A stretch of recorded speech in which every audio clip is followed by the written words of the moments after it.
काजल एक बहुत दयालु लड़की थी जो हमेशा सबकी मदद करती थी। उसकी शादी विनय से हुई थी। वो एक गरीब परिवार से था। विनय और उसके पिता मजदूरी का काम करते और मुश्किल से गुजारा कर पाते थे। काजल स्वभाव से बहुत दयालु थी और हमेशा वो सबकी मदद करती थी। कोई उसे कुछ भी मांगे तो वो उसे आसानी से दे देती थी। दीदी, आपके पास थोड़ा आटा होगा? हमारे यहाँ ख़त्म हो गया है। काजल उसे कटोरे में आटा लाकर देती है। सास उसे डांटती है, तुमने क्या धर्मशाला खोलकर रखा है? हम कौन से अमीर है? हमारा तो जिस दिन काम मिलता है उसी दिन पेट भरता है, और जिस दिन काम नहीं मिलता उस दिन भूखा रहना पड़ता है। एक दिन गांव में बारिश होती है। बारिश लगातार हो रही थी। विनय और उसके पिता को लगातार बारिश की वजह से कोई काम नहीं मिल रहा था।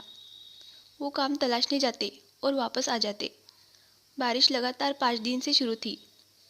घर के पैसे और सामान खत्म हो गए थे।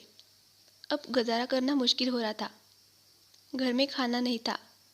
वो 2 दिन से भूखे थे। तभी उसकी पड़ोसन वहाँ आती है। अरे दीदी, उदास क्यों हो? क्या हुआ?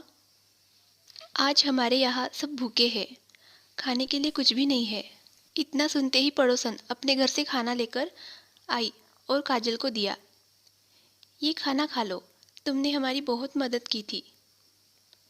चलिए सब खाना खाते हैं। चलिए माँ जी, पिताजी। सब लोग खाना खाने बैठे ही थे कि बाहर से आवाज़ आई, कोई है? बहुत ज़ोर की भूख लगी है। खाना मिल जाए तो अच्छा होगा। मैं बहुत भूखी हूँ। मुझे चक्कर आ रहे हैं। वो एक बुढ़िया थी। काजल सोचने लग जाती है, खाना तो पहले से ही कम है और ये बूढ़ी औरत, इसकी हालत भी ख़राब है। इसकी मदद करनी चाहिए। हे भगवान, मैं क्या करूँ?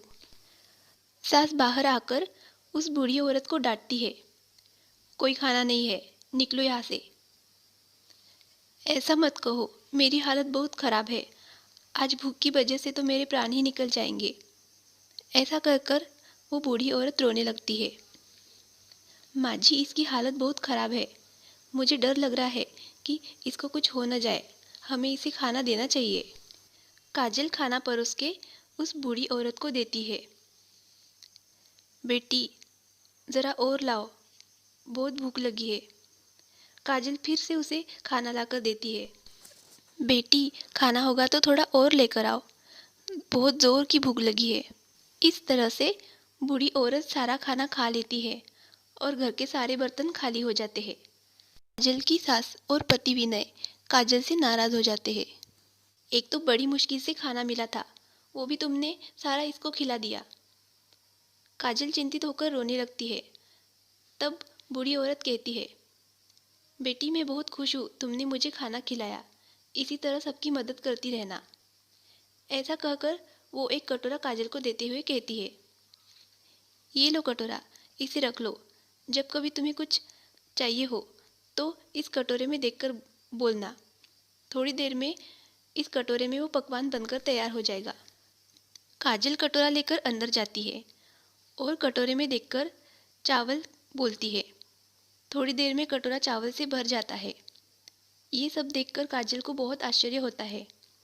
बाद में वो कटोरे में देखकर सब्जी कहती है तो सब्जी बनकर तैयार हो जाती है। इस तरह से पूरा खाना बनकर तैयार हो जाता है और पूरा परिवार खुश होकर खाना खाता है। घर के सब लोग अब काजल से बहुत खुश थे। वो सब अब हमेशा लोगों की मदद करते थे।